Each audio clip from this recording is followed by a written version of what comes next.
All right, so the recording is already on. So hello, good afternoon, everyone. Welcome to the breakgrounds of ASDC Novice quarterfinals. My name is Alex. I will be your chair for today. A couple of reminders before we start. Firstly, please respect the rules of equity. So the POI preferences and the pronoun preferences are already there for your reference. If ever they aren't, please defer to chat always. Secondly, please be mindful of your time. Keep your speeches within 7 minutes and 15 seconds. Lastly, if there are disconnections that do happen, kindly notify me so we can pause the round and wait for you to go back to the room.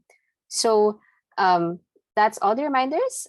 Enjoy and good luck to all of the teams in the round. So to open the debate, on the motion, this House supports the philosophy of Amor Fati. To open the case, calling on Prime Minister here.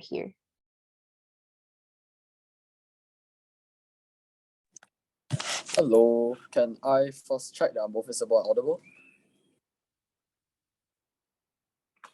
Yes, you are both. All right, thank you. Okay, so as one of my speakers already said, I prefer POIs in chat, pronouns he/him. All right, okay. I will be starting my speech in 3, 2, 1. Okay, so let's start off with saying that let's talk about Amor Fati, right? The whole idea, the whole philosophy of Amor Fati, right?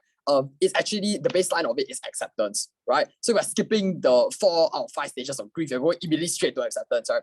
So saying it's good and necessary, as mentioned in the info slide, are like a side of it. But the baseline is that we accept the situation for what it is, and we can move on with life. Right, so moving on to current status quo, right, which is human nature basically. So in human nature, right, we view bad things like obstacles, challenges, failures, right, as obviously bad lah. And as part of human nature, we will get upset and angry at these things. So if I like lose in a competition, I will cry, I'll get angry and whatnot, right, and I will eventually treat it as a bad experience, right. And I would think that it's a bad thing lah. So I won't think of it ever in the good light. Whenever someone brings it up, I'll be like, oh, okay, it's bad, right. And opposition side of the house, their counterfactual is to view things, good things as good and bad things as bad. But let me explain to you why them thinking that bad things is bad is actually worse, right? So on opposition side of the house, right, they are being sad and angry, and these are bad, and these are poor emotions, right? Because in the end, they end up learning nothing. They end up blaming other people forever. Like for example, if I lose the competition, right, I'll blame the opponents, I'll blame the judges, I'll blame whoever, right? I don't learn these things for myself, and I'll continue blaming others forever, right? And I don't move on. We don't accept the situation. I will never move on from what has happened, right? So and that's why opposition's counterfactual is no thank you, completely unreasonable at all. Okay, so moving on to my substantive proper. My first time we'll be talking about how this philosophy will create an optimistic life, happier life. And my second side will be talking about how this will overcome difficulties and will learn from our mistakes, right? Okay, so firstly, on how this will create a more optimistic and happier life, right? So let's understand first that government's not gonna lie that to ourselves that say that failure is, or failing an exam, or like someone or one of your parents dying, right, it's an incredible experience. No thank you, of course not, right? No, we are simply going to view like an exam failure as like a way for example, as a way to improve, right? Or a loss of a parent as ultimately necessary for us to move on from this, right? So my first day will be talking about how accepting losses means overall happiness in the end. So what does this mean and influences to people? So it means that on our side of the house, we won't dwell on like issues or problems as much. So if, for example, if my father has just recently died, right, I'm not going to say, oh, life was unfair to him, or why did he get cancer, it's so unfair, right? Instead of saying this, we're actually taking the situation as it is. Like I would say something instead, like, oh, now my father is in a better place, right? He's no longer suffering in the mortal realm, right? I'm actually moving on in my situation. You have to understand that if one doesn't follow Amor Fati, right, there's a high chance that they will hold on and latch onto this tragedy, and they will cry and agonize about it for months on end without a foreseeable future in sight, which is on opposition side of the house, right? And it's baseline that we accept this tragedy. Like I said, the whole baseline is acceptance, right? And think it's good, right? So what does this influence want to do? It allows us to move on from grief and jump straight to acceptance so that we can eventually carry on with our life, right? So my second tier will be on how this creates a positive mindset. So when you view everything as good or necessary, right, you would never dwell on things and simply accept you won't dwell on things and simply accept it as it is. So this tends to lead you to be happier in a sense, right? So for example, if I face newer obstacles or challenges in life, right, I wouldn't think of these as bad things, right? I'll just look at it headstrong. I'll go charge straight at it. Whatever happens, it's an outcome, right? If I don't do well from it, I learn from it. And if I do well, then good. I will take what I learned and apply it to another situation as well. So in the end, with this positive mindset, I won't look at anything as inherently negative or bad, but instead look at it in a positive light. Okay. So moving on to my second substantive on how this helps overcome difficulties and helps me learn from mistakes. Right. So people need to learn from their mistakes, not make them again. Because who would want more bad things, right? Unless you're a masochist, but whatever. So this is to increase the chance of good things happening to you, right? But by looking at the situation, you would self-improve as you will learn from the mistakes. So how will I self-improve, right? I will look at the situation first and the external factors around the situation. So I would see what I need to do and what I did wrong and eventually adapt to changes to be better. Okay, let me give you an analogy. Let's say this competition, for example, if I end up losing this round, right? I would, instead of blaming the opposition team or the adjudicators for being biased on our team, right, or anything, I'll actually look at my own speech. I'll look at our prep and all of that, right, and learn for me to do better next time. What was it that I missed out? Was it because I didn't do enough rebuttals? Was it because I didn't contextualize enough? I didn't characterize enough? I will eventually learn from these mistakes and apply that to future speeches that I will have to make in other competitions or in training even, right? So I would show that I have responsibility over my own actions and improve to eventually succeed in the future. And while we agree that this success is actually not guaranteed, right? At least we give that closure and acceptance to these people, right? But our opposition side of the house, they're literally just blaming everyone for whatever happened. I'm feeling angry, I'm feeling sad at these poor emotions. These poor emotions come out, right? I don't learn anything from it. I just continue dwelling on the situation and thinking, oh, just because I lost the competition, I just got biased. The opposition team, they gave a bunch of bad arguments and they won purely based on luck, right? So they don't learn anything from these mistakes at all. And they will dwell on these past mistakes and never change, right? So in the end, on our side of the house, we're actually providing that baseline acceptance and closure to these people, right? And showing that we learn from these mistakes to adapt and change further in society so that we don't dwell on these mistakes and in the end, eventually go down a slippery slope of continuously making these poor mistakes and judgment, right? And on their side of the house, they are not at all, they're always, they're going to view bad things as bad. And they're not going to learn anything from the situation. They're not going to make new changes to their future plans. They're going to face obstacles. They're going to face obstacles poorly, right? And they're eventually going to fail even more and more. And in the end, these people don't even overcome from their grief at all. They will continue latching on to this idea that everything that happened to them is out of circumstance only, and that I should be angry. It's my duty, right, to be angry at it. For all these reasons, I'm so proud to propose. Thank you so much for that fine speech to open the case for the opposition, calling on LO. Hear, hear.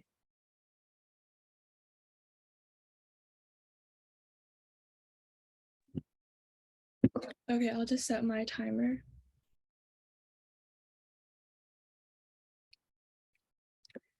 I prefer pronouns she, her, and I take please do POIs verbally.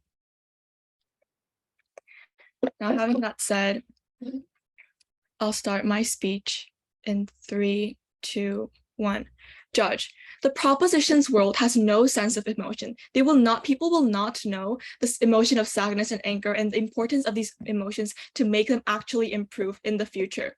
They're going to neglect their difficulties because they're going to feel bad about being sad or whatnot. So we don't think this is actually making a world where people improve and learning from their mistakes, as my previous speaker has continuously said. We think that their world just promotes a world where people are ignorant about their sadness or difficulties, and they cannot even acknowledge that they're in pain, or because they're blinded by this idea that everything is meant to happen and everything is there for a reason. We think that Amor Fati is just an idea that make people reject the reality and do nothing about it.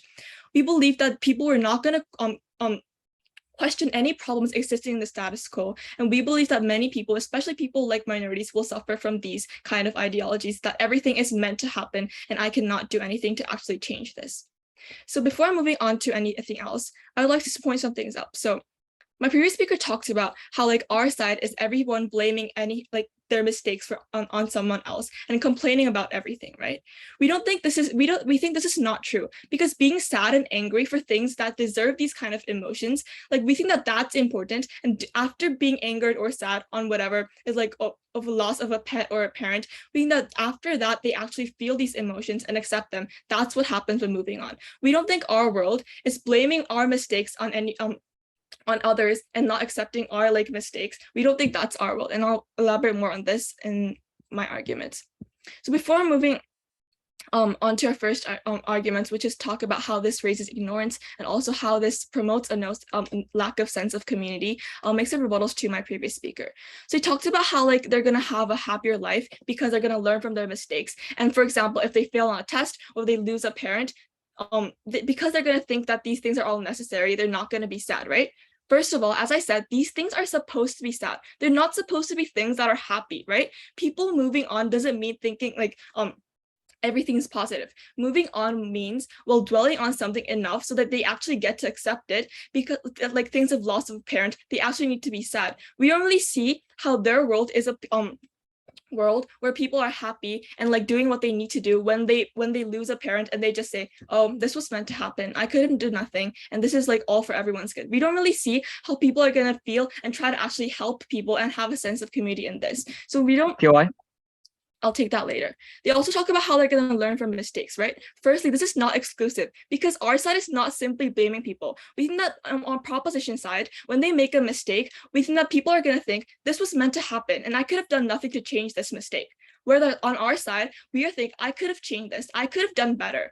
And I'm mad that I made this mistake, so I'm going to do better next time. We think that this is actually what the individuals are going to think in our side of the world. It's not simply blaming other people. We don't really see why people being angry and sad just leads to blaming other people. We believe that anger and sadness is what makes people improve. And if everything is meant to happen on their world, we don't think that people are going to have the motivation to change in the future or change, like fix their actions.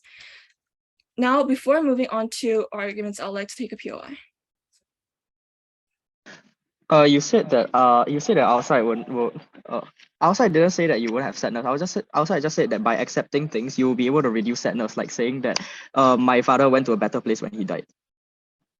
Your first speaker just came up and said all about how they're gonna have a happy world. We don't really see what you're saying. Okay.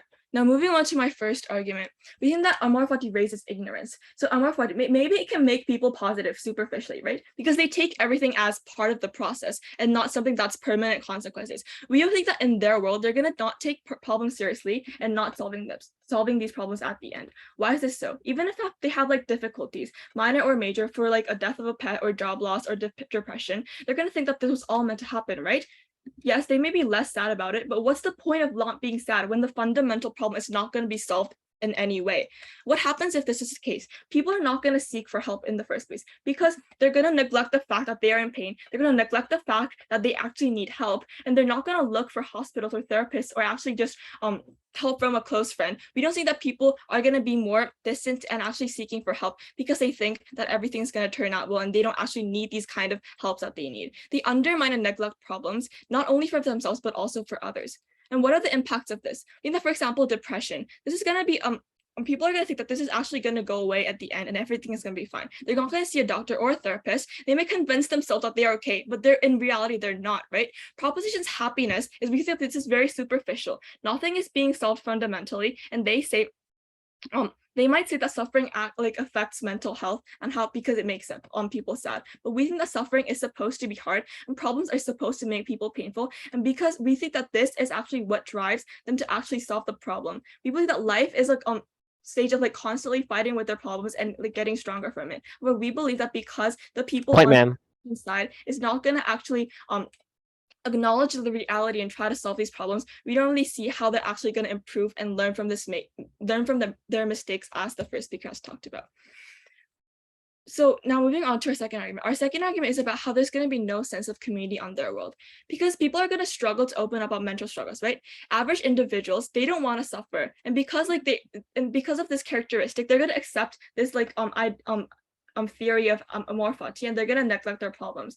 And we believe that they're going to struggle to open up to like mental struggles or any or whatnot. And we think that this is going to lead to no sense of community. Why is this so? Because they're scared to open up when mental illnesses are a real thing. We think that, for example, LGBTQ has to be more accepted, right? They feel so much better because gay people found people like that are like too. They had a sense of community now. They aren't stuck in the closet. But similar to mental struggles, people feel good to be able to open about their problems and actually talk to them. People should be able to open up and feel comfortable in the society. However, in their side of the world, people are going to be scared to actually open up because if everyone follows Amor Fati, then mental health illnesses is going to be like viewed as something weird. And because like, why are you worried when everything is going to be better? Why are you so sad? This is going to be the case for everyone. I mean, we think that there's going to be stigma and stereotype against that who feels sad. So if you're sad, then you feel more scared to open about it. We don't think this is actually helping their mental health, right? So in conclusion, there's going to be no sense of community because people are not going to help each other. Why? Because number one, there's no one to help in the first place because no one talks about their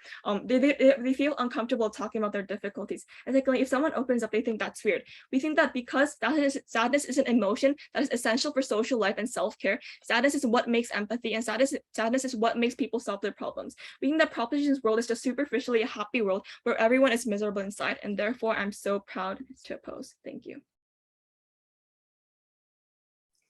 Thank you so much for the fine speech to extend the case for the government bench calling on DPM. You're here.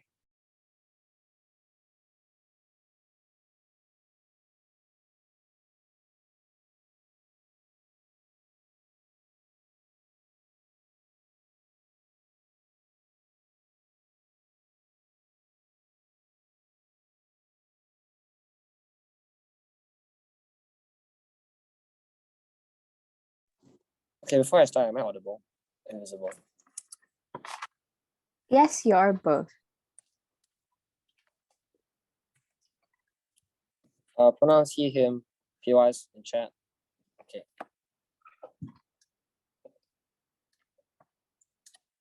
Okay, I'll begin my speech in 3, 2, 1, go. So side opposition's entire case is telling us that, on our side, government's happiness is superficial. Side government is this, side government is that. But they fail to reach this alternative. They fail to give us an alternative of how these people actually handle their solution, how do people actually handle their issues. Okay, so we're giving you this idea and a lot of mechanization on how this, on our side of the house, believing in Amor Fati and believing in this philosophy of Amor Fati will allow us to move on from tragedies better. It allows us to better accept it and move on. Okay. However, side opposition has only come up to us and told us that, this is superficial. Give us this one-liner and not explain about how their side of the house can better solve this tragedy and how their side of the house can actually lead to acceptance and moving on from their life. Okay. So a few points of contention of the house today. Okay. So side opposition has come to us with 3 main points. And first of all, talking to us about the idea of ignorance or sadness, right? So we completely disagree with this. Like what my first speaker said, right? Like what my prime minister said already. We are not going to lie to ourselves. And on our side of the house, this philosophy does not mean that we're going to tell ourselves that, our parents' death was an incredible experience. It was a great thing, right? We agree that it's a sad event, right? However, on our side of the house, what we agree that is a sad event, we are trying to get a better outcome for the society as a whole. We're trying to get a better outcome for the person as a whole. Now, what is the outcome? Outside opposition, right? No, thank you. Outside opposition, since they give us no mechanization, we'll just go with this idea. And like what we've already said, where this person will just delve and slowly go into greater depths of sadness and will be dwelling on this tragedy for, let's say, years on end, right? And sure, you might say that, sadness is necessary. Sadness is there to help, right? But what guarantee does side opposition have this person will be able to move their way out of sadness? What mechanization, what way does people move out of sadness? Answer is they have given us none. However, on side government, what we've already proven to you, right, is that on our side of the house, right, when you accept someone's loss of life as necessary, accept it as, let's say, he's going to a better place, right? What does it give you? It gives you this impression and this idea of, okay, this person is gone. At least I'm happy. He's in a better place. I'm happier. So on our side, no, thank you. On side opposition, right, they're giving us no inherent benefit for us, other than telling us it's a sad thing, so we should feel sad. On our side, how we're telling you, right, is that we agree it's a sad thing, right, but it's better for us to accept it and move on. And when we accept it, right, it's not going to tell us that, I'm actually super sad inside.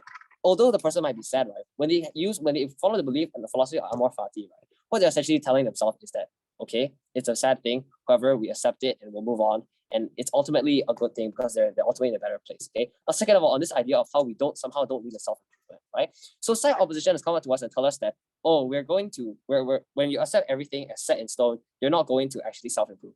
Okay, so we completely reject this premise, right? Because first of all, we're not, the motion is not on telling us saying that, oh, everything is set in stone in which you have a predetermined fate. This motion is not about predetermined. It is about how you view what is already set in stone. Because the fact of the matter is that our fate, what has already occurred cannot be changed. What matters is how we perceive it, right? So when we perceive something, when we perceive a failure as a good thing, right? When we perceive, let's say, an exam failure as a good thing, right? What does it mean? When we see something as necessary, it means that we see it as a way to improve. When we see something as, oh, okay, I failed, oh, it's a good thing because I have something to prove. Essentially, Amor Fati is finding the silver lining. And with what we already explained, right, what they fail to engage on is that when you have Amor Fati, right, you will always be seeking to improve yourself because you see it as a good thing. I failed an exam, that's a good thing because I can improve next time, right? And this is something side objects failed to give out. Only told us that, oh, because it's a sad thing, then it's just sad. And they told us that, and they completely given us no mechanization on how their side will lead to self-improvement and just told us that it's not mutually exclusive. Okay, finally, on the last point on no sense of community, I'll take the PY later. And no sense of community and scared to open up, right? So on our side, what we were telling you, right, we were telling you that obviously there's no magical way to solve these issues. There's no magical way where these people will instantly forget everything, right? And we definitely agree it's going to be sadness, right? But on our side of the house, right, we're not good. We don't understand how side opposition is telling us that mental health is. We're going to say mental health is bad. Essentially, what on our side of the house, we're essentially telling the people, and we're essentially the people are essentially believing this idea that okay, it's okay, I'll move on. It's okay, I can learn from it, right? And this doesn't exactly. I don't know how side opposition has given us anything on how this shows that mental health is bad and like how these people will actually be how people will be like stigmatized, because when everyone around you, right, like believes in something, believes that okay, this is something to move on from, right, it's a good thing because I can improve, right, that doesn't mean you avoid the problem at all. That just means you're accepting it and you're looking for ways to improve from it, right? So if I fail from an exam, I'm not telling myself, oh, this is an amazing thing. It's saying that I know it's a bad thing, but I can move on. And there's no way how we on our side of the house we completely reject therapy and whatnot, because you can just see it as a way to move on. There's a way to improve. So that's not necessarily as considered side opposition. And I'll take that PY now. So if a death is something that's a good event, then isn't it normal to grieve about someone's death, unlike what your PM made it out to be? Okay, so let's see. Okay, so let's say we all agree it's a sad thing, right? But what is the outcome of grieving for it? You grieve for it. You say you cry for, let's say, half a year, right? But what's the outcome? The outcome is that you're essentially going to be stuck in this idea of you just constantly being sad and sad and sad and sad and sad, right? However, on our side of the house, we acknowledge that it's a sad thing. We acknowledge that it's a sad thing, but we view it as a way. We view it as in a more positive light. We view it with more optimism, saying that okay, this person has moved on to a better place. So what benefit does it have on side opposition for these people, the people who are alive, to be crying for the rest of their life? There's no benefit for them. And even though you might say that because it's the right thing, right? And now I'm answering your own POI, don't POI me again, right? And even though I'm answering, even though like you're acknowledging this sadness, right? Also, just because it's a sad thing doesn't mean you have to cry for the rest of life. We have to accept it and move on, because that's the only thing one can do when they're alive. You have to accept it and move on and not dwell on it forever. So I don't really understand what side opposition is really explaining here, telling us here about. Okay, so I'm moving on to my positive material and extending my Prime Minister's speech. Okay, so when we understand like what we already said, right, that a failure or a parent's death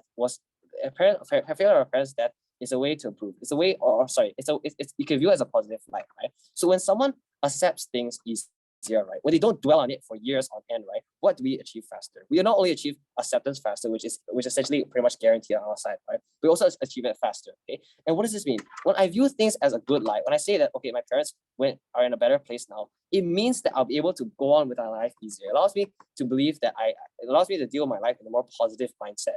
And also on-site government, we're giving you this idea on how this positive mindset will not only allow us to improve, but also allow us to go about our lives easier and become a happier person at the end of the day. Because at the end of the day, right, just because it's a sad event doesn't mean we have to cry about it forever. Because if you cry about it forever, what use is it going to do to us? You feel sad about it, right?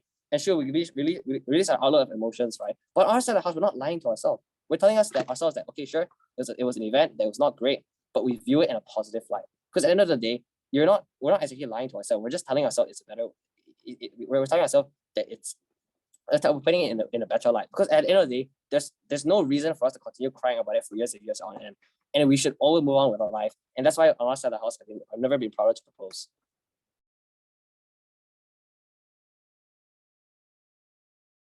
Thank you so much for that fine speech. To extend the case for the opposition, calling on the LO.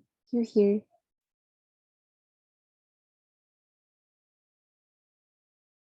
Am I audible and visible?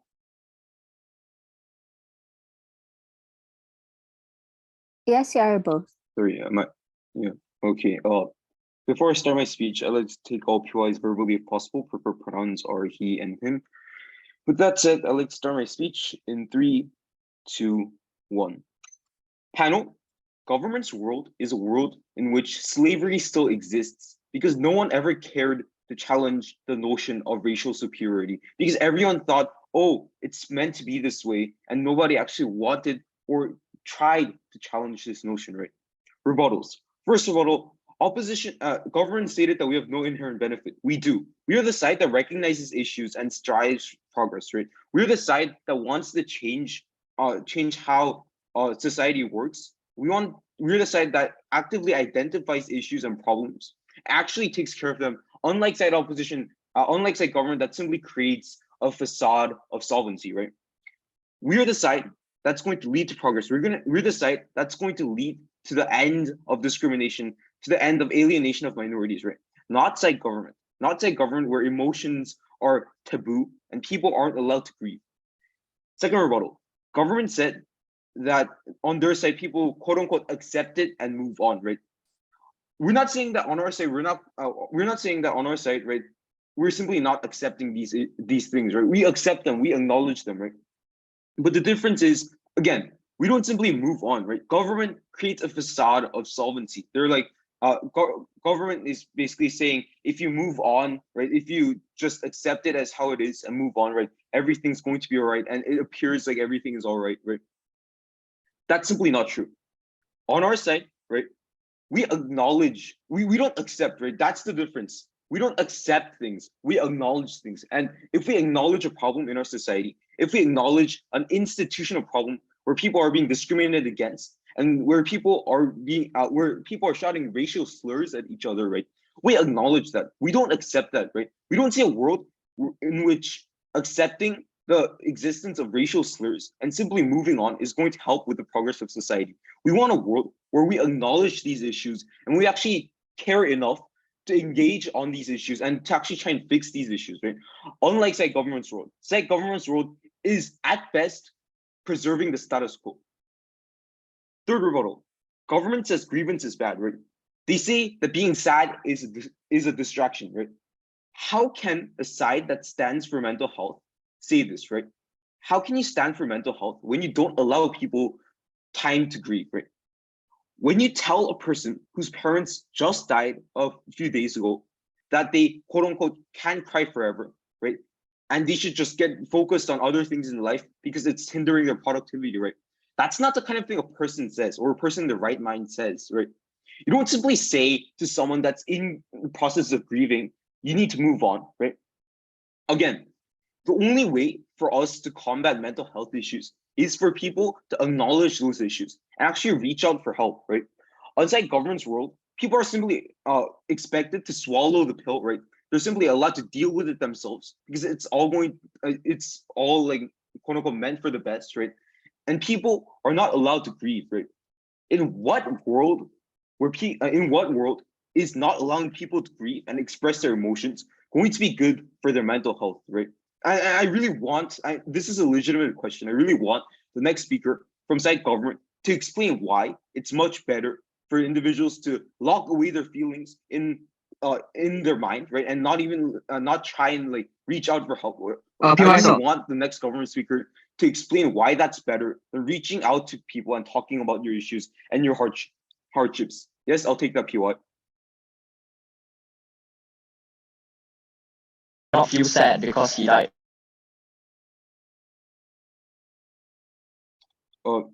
I believe there was PY. Oh, sorry. Let me get it again. Just because my dad died and I see that he went to a better place doesn't mean that I cannot feel sad for a period of time. I just don't dwell on it.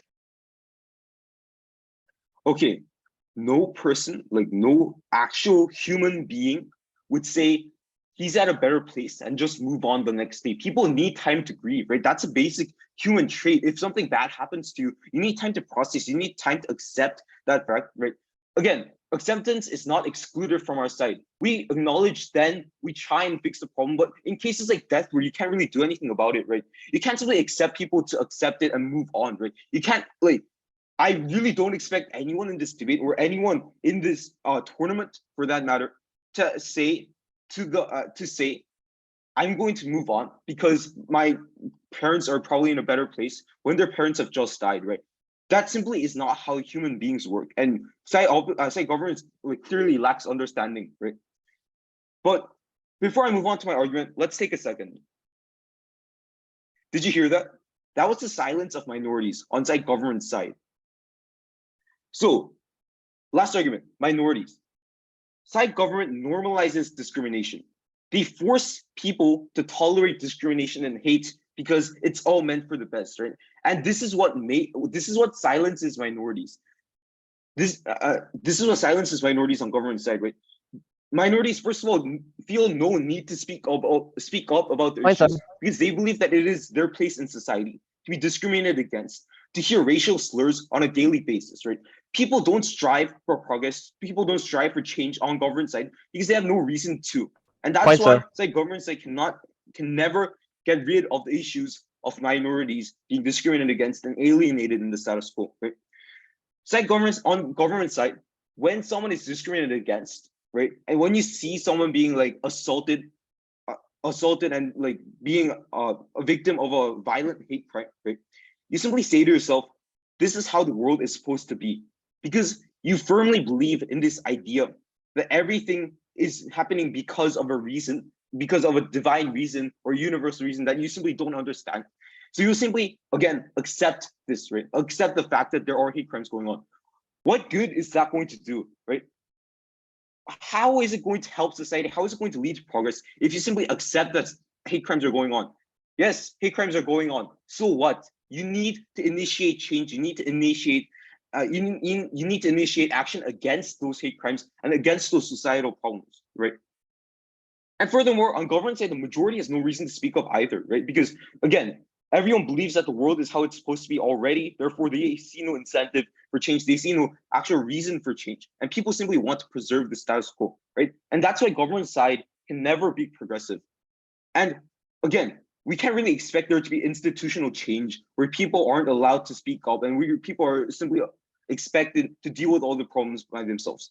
And it's really likely that the authoritarian regimes and the dictatorships around the world are simply going to use this idea to their advantage so that they can control and silence the minority that dare speak up against them. And at the end of the panel, it's not really hard to see which side is better for both scales, right? Individual and social. And thus, I couldn't be prouder to oppose. Thank you. Thank you so much for that fine speech. Now to conclude the constructive case from the government bench, calling on GovWhip here.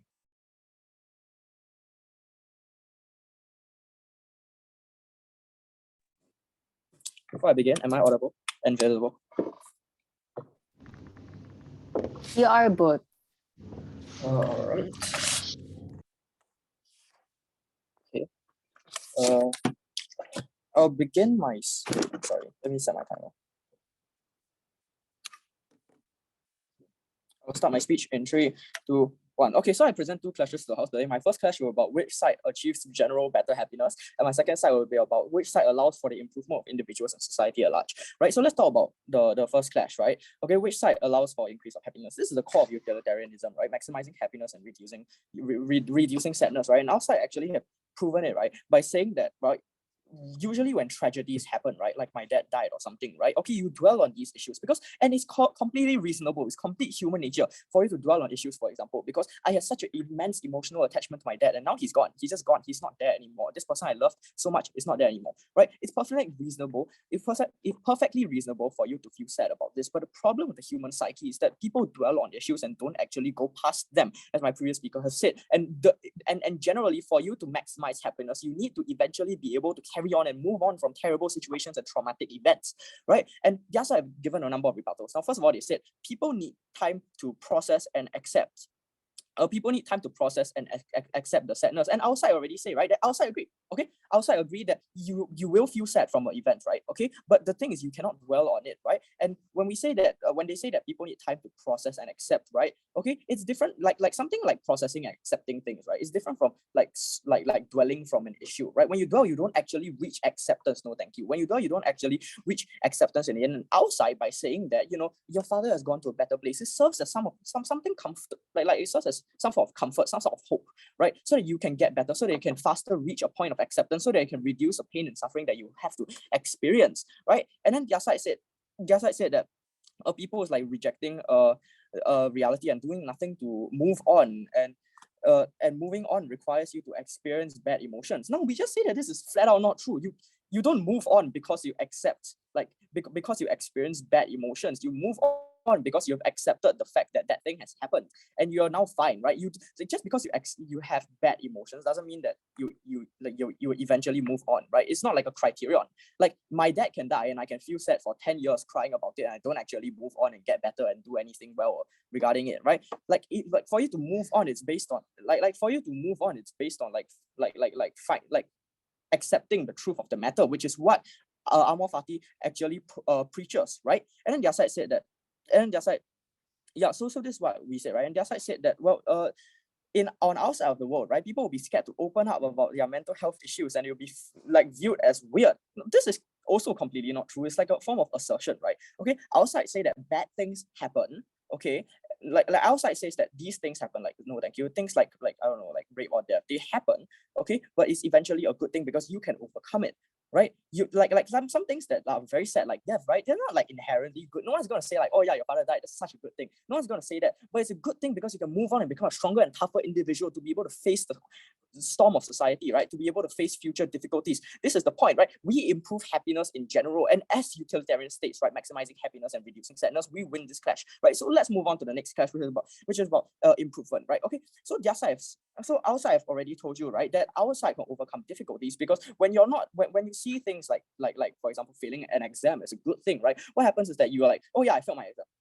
Okay, I didn't do very well. Obviously, I don't like this situation. It's part of human psyche, right? So I want to improve my situation, and eventually, because of that failure, I become a better math student. Hence, this is a good thing for us, right? This is our basis of improvement. Improvement is based on finding mistakes and being able to avoid making those mistakes, right? To be able to be better, essentially, right? And but what their side says, right, is that our side cannot like overcome difficulties because we don't acknowledge those difficulties, which is a huge assumption from their side. It's completely untrue. All right, just because you accept something has happened doesn't mean that you don't acknowledge that there are issues, right? For example, let's say like my dad died of drunk driving, right? Okay, and I say that he's going to a better place now, right? Okay, this is like acceptance. This is like moving on, right? I'm saying that it's a good thing, like it's a good thing, and he has moved on to a better place. But then, okay, I'm not just like rejecting the notion that drunk driving is bad. For example, let's say he died of drunk driving, right? Okay, just because he died and he's moved on to a better place doesn't mean that I just disacknowledge issues within society, right?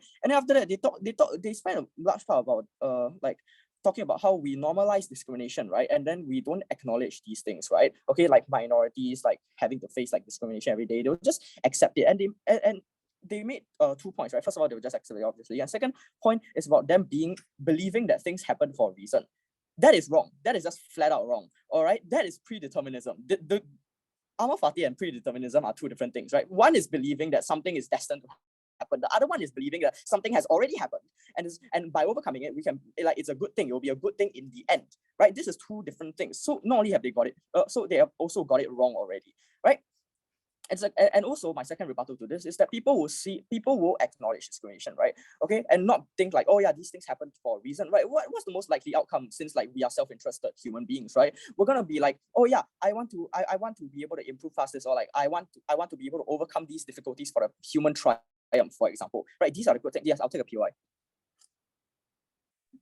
If people shouldn't be sad for long enough when their dad dies because it hinders productivity, then what's the difference between humans and robots? Our side just said that you shouldn't dwell on issues because it reduces your productivity. Our side also saying that from a utilitarian standpoint, you shouldn't feel sad for 10 years. Like, there's a difference between humans and robots, because like I don't understand your POI, because our side is saying that you can feel sad, right? You can experience human emotions and not be a robot. It's just that you shouldn't dwell on it, right? Yeah, outside is saying that you can feel emotions. It's just that you shouldn't dwell on it. Okay, and moving on, right? They said that they said that people don't accept. They said that their side don't accept, but they acknowledge issues, right? And so they can deal with issues like racial discrimination, right? Okay, but I will raise you an example. For example, like the killing of George Floyd, right? Obviously, right? People will say like, oh, he went to a better place, but people would also acknowledge that he shouldn't have been beaten up and had like a knee on his neck for 10 minutes, right? It's like you can accept and acknowledge issues at the same time. It's not something that's exclusive to their side of the house, right? And they say that we're not gonna, and they say that people think they're okay when they are not, and which is also not true, because like people don't just think they're okay magically. Like if my dad died and I'm very sad, although I say that he went to a better place, I don't think I am okay now.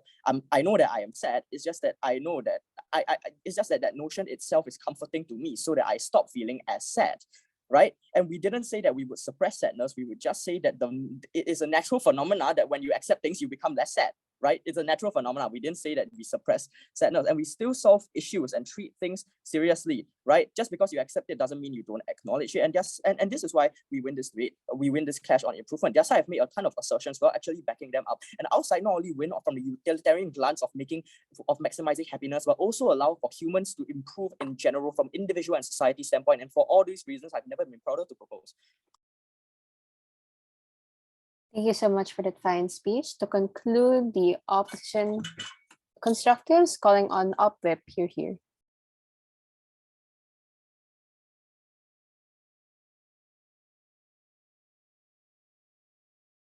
Okay. Okay, assuming I'm audible, I prefer verbal POIs, and I will start my speech in 3, 2, 1. Judge, 3 main questions in today's debate. 1, what was the most important question in today's debate? 2, which side better solves the question and problem? And 3, which side has more benefits and harms? All of these I'm going to be answering throughout my speech, but even if our clashes don't already prove that, I'll further explain the answers to who wins all of these questions in the end of my speech. But first, some rebuttals. First of all, they talked about how like if they think their father is in a good place, then they'll think that their father's in a good place if their father dies, rather than crying and agonizing about it because it's bad. However, like we've asked several times, isn't being sad and grieving, isn't that normal? You're just gonna move away from death that quickly? We say that is not a normal human thing, right? Because sadness is a normal human thing, and I believe, and on proposition side, they're trying to dismiss the feeling of sadness and grievance, which is a totally normal emotion to feel if your father dies. Secondly, they said that they can, on their side, they can overcome difficulties and learn mistakes, because if whatever happens, if they don't do well, they will learn from it. However, no, that's the exact opposite, because they won't learn from their mistakes because they don't know hardships, right? If you think that everything happens is good, because that's exactly what Amor Fati is, then you won't think that those are hardships, so you don't learn from them because you don't think they're like mistakes to be learning from the first place. Now, government whip said that the first clash is who allows for the increase of happiness. I don't know why they brought this clash up, because it's literally none of their points proved how they want this, because it's not true for their side. No, it's not even, first of all, it's not even real happiness, right? You're just feeling scared to open up. Plus, you feel sadder because of the further suppressing of your bad emotion. Why is this true? Because, like, for example, the more burden and stress you have piled up, you finally break down, right? Why? Because you've been hiding it too much. You've been having too much burden for too long, that when it starts to pile up, you finally break down. That is the same for sadness, right? The further you suppress that emotion, the more it gets to you. Do they really think that without Amor Fati, people cannot move on from grieving? Because without Amor Fati, people can move on from grieving. And also, it is clear that that proposition doesn't know what grieving means, because grieving does not mean that you always are grieving for about like your parents for the whole entire rest of your life, and you're just crying for the whole entire rest of life, which is not true, which is how proposition has very has characterized, which is very not true. And before I move on to the clashes, I'll take the POI. We didn't say that people agree for an entire lifetime. We just say that people agree for far longer periods of time when they don't come to acceptance of traumatic events. Wait, can you say that again? Your mic's weird. We didn't say that people would dwell on issues for a lifetime. We just say that they will dwell on it for significantly longer without being able to accept traumatic events as happening. clearly their own proposition side has not listened to their own side, because their literal PM had said that, or DPM has said that grievance, that's what you're doing when you're until your whole entire life. They said literally that that they grieve about their death for their whole entire life, which is what their own speaker said. So clearly they're not listening to their own speakers. Also, proposition said that the debate is not about predeterminism, but the info site literally says that one sees everything that happens in one life is necessary. We see that is predeterminism, despite what the proposition says. They also, again, their whole case is all about like around one example of a death of someone. However, obviously, they to our POI on saying why isn't grievance bad, and isn't grievance something normal? They said that the acknowledge is a sad thing, but they acknowledge something is a sad thing, but in a good light. But again, grievance is not something you do for your whole entire life, which is what they also did. And also they said that acceptance and knowledge can happen at the same time, and that's not exclusive to opposition. However, it is literally clearly an exclusive exclusive to our side, because on their side they can't accept things as bad when they are actually bad. That's literally what their prime minister said. On prime minister's first opening speech, they said that on their side, they take bad things as good, whereas on opposition side, they take bad things as bad. Now, moving on to the clashes. First clash is grievance good or bad? Because of course, all proposition talks about is around one example of a death, while we talk about so much more, which shows that we have a much stronger case. But what proposition gives on this is that it's not normal, or that they painted in a bad picture to be grievancing about your father's death, and that you'll just say, oh, hey, he's in a better place, now let's just move on. However, that is not true, right? Sadness is also needed in life. Sadness is not wrong. You're not happy because you can't open up on your side, right? They think that the whole point of them having Amor Fati so that they can be happy, but it's not even happy, because first of all, it's not even a real like happiness, right? They're just tricking themselves and only suppressing their normal emotions of sadness. And if people can't be able to open up, then that destroys a sense of community, and you feel so much uncomfortable in your society, and you think that the mental illnesses or whatnot that you are feeling is wrong. So there's no sense of community because is in their side, because like there's no one's gonna help each other. Why? Because one, no one in the first place can even go to help each other, and if someone opens up, they think that's weird. Like, you should have just followed Amor Fati and not feel any sad emotions, then you would have been fine, right? So on their side, they're suppressing the feelings of sadness, which again, if you are constantly stacking up, that becomes even worse. Second clash in today's debate: in which world do people learn more mistakes? On our side, we totally win this, because on our side, we are not ignorant. On proposition, there's no sense of emotion. They don't know sadness. They don't know the struggles of the world, right? They're just being ignorant. They can't, and that therefore they can't get stronger. They can't like learn from their mistakes, right? On our world, we acknowledge the issues, which clearly we do, because no, thank you. Because as Prime Minister had literally said, on our side, we acknowledge that the bad is bad and we learn from that. And all proposition case lies on the assumption that despite only trying to say that everything is good, people will see their bad things and will improve from it. You have to be aware of your problems in the first place. Oh, hey, I got an F on test, but it's for a reason, so it's fine. No, that is not true. On our side, we realize that's not true. We take that as a bad thing, and then we try to actually improve from that. Before I move on to concluding, I'll take that POI. Okay, seeing not. First of all, I'm gonna answer first of all the questions I asked in today's debate. What is the most important question in today's debate? Is Amor Fati actually making more happiness, or is it not? Is it making mental health worse or better? And our first clash has proved that it makes it destroys mental health even more, and therefore it makes happiness less. It doesn't allow for happiness. And secondly, which side better solve the problem or question? Opposition, because on their side, they don't even make the happiness they want. Their reasoning for Amor Fati is right. They're supposed to be making everyone happy, so everyone is loved each other in a very nice and happy place, but that isn't what it happens, right? They're not happy because they are only suppressing the feeling, and it's only a facade happiness. And lastly, which side has more benefits than harm? More benefits are on our side, because even more minorities, for example, for even whom proposition doesn't even take it into consideration at all, despite our second speaker coming out to talk about this shows that all they do with Amor Fati is silencing in two ways: both silencing people, the minorities, and also human feelings of sadness. There are more harms on their side as they feel distance and they can't get the help that they need. And for all those reasons, so proud to oppose. Thank you so much for that fine speech. Now to begin the reply exchange, calling on up reply here.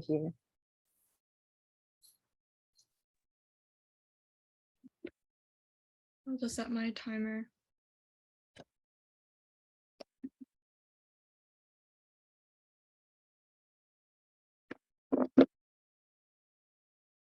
And I'll start my speech in 3, 2, 1. Judge. To start off, let's look at proposition's best case and look at what they have to offer. So on their side, in their best case, people can be really happy. Even if like they fail a test or like their parents die, they just think that it's meant to be, and people move on fast so they can be more productive and they can be more effective because they're not affected by their emotions. Let's say that this is their best case. Now let's look at opposition's best case. We think that in our case, humans function as humans, not robots, who do not neglect their emotions because it hinders their productivity. We take in the good and bad. We don't go all glad about someone's death or like a failure. And we believe that our people are in unity because we are able to open up to each other and help each other about mental health or actually any kind of struggle that's existing in the status quo.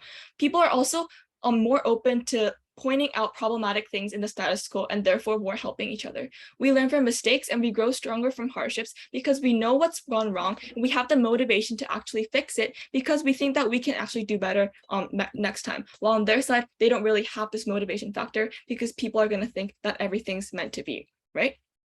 But now let's look at our worst case. Even in our worst case, let's say people see everything as bad. People are sad about tragedies that happen in their world. We know we are willing to trade off people being sad about things, even if these emotions can make them stressed out, that they cannot like do work or like be more social or something or whatnot. We think that like we are really actually willing to trade off these kind of emotions because that's actually what should happen in the world, and that's what humans' emotions are for. They need to dwell on things and actually feel the emotions, whether it's sad or happiness or whatnot.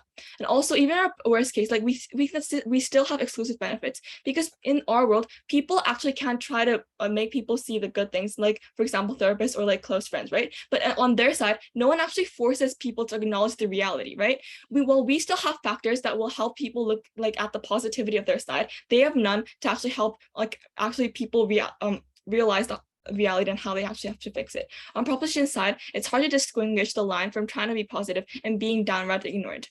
So in their worst case, there's like no sense of emotion. They don't know sadness. They feel bad about mental illnesses and they struggle to open up because everyone seems fine and it's weird to be sad, and therefore people cannot even get help and they don't give help to others as well. They're just shielding themselves from reality and they're being ignored, and therefore they cannot get stronger because sadness hinders productivity. As they have said, you shouldn't be sad. We don't really see what's the point of being human. We think that this is very inhumane and there's no point of having emotions on their world because sadness should also be sadness is actually what makes people function and operate as to like developing.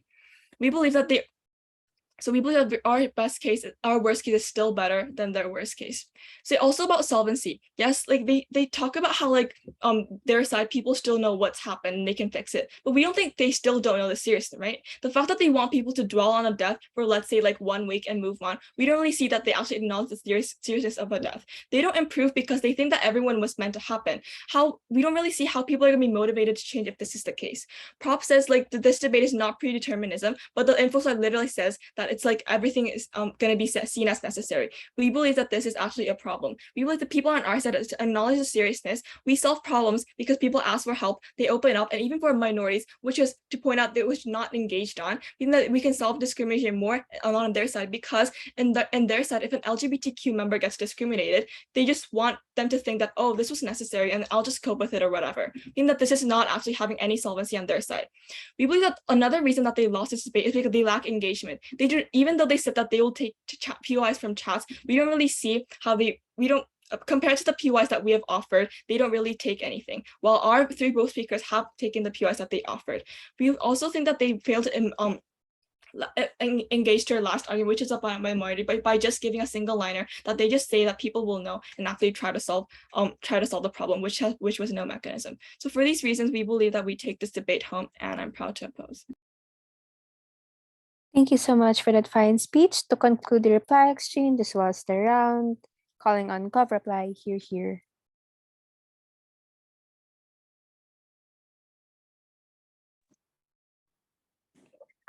Sorry. Am I audible? You are both audible and visible. Okay, hold on. Okay, set up my timer.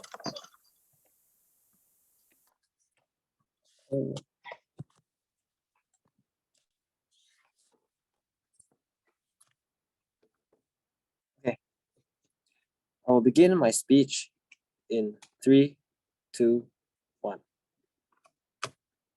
That's the response we got to our POIs. Okay, so as throughout our entire debate, right, this thing has mainly focused on two main points, on whether on happiness, right, and as well as improvement as well, consisting of societal issues, right. So now what has government told you about? We've told you that being sad. We've not said that being sad is non-existent, and we've never told you that people should just like think that, oh, this is an amazing thing and that we shouldn't feel sad. This is literally one of our opening lines of our prime minister. People will still feel sad, and but what we are seeing on our side of the house is that the issues and the loss will be mitigated. The feeling of immense and overwhelming sadness will be mitigated because I'll see it in a good light. I acknowledge my parents died, right? But I see it in a good, and I will definitely feel sad about it. There's no way on site, even if there's no way that on site government, we are telling you that people are going to be delusional and see it as like an amazing thing, right? People are still going to be feel sad. Throughout all of our speeches, we've constantly told you that people are still going to feel sad on our side of the house. Just that they'll see it in a good light. They'll see that, oh, my dad went to a better place. So I won't feel so sad. Because at the end of the problem, right? When I suffer from a problem, when I suffer from an issue, let's say an exam, right? When I see it as a necessary to improve. Okay, I'll get into this later on, right? And when I fail an exam, let's give an example. When I fail an exam, would I feel sad? Yes. Right? But on our side of the house, what we're telling you is that I view it in a positive light. I view it as, okay, it's a good thing, even though I failed my exam, right? And I'm devastated. I view it as a good thing because I can improve.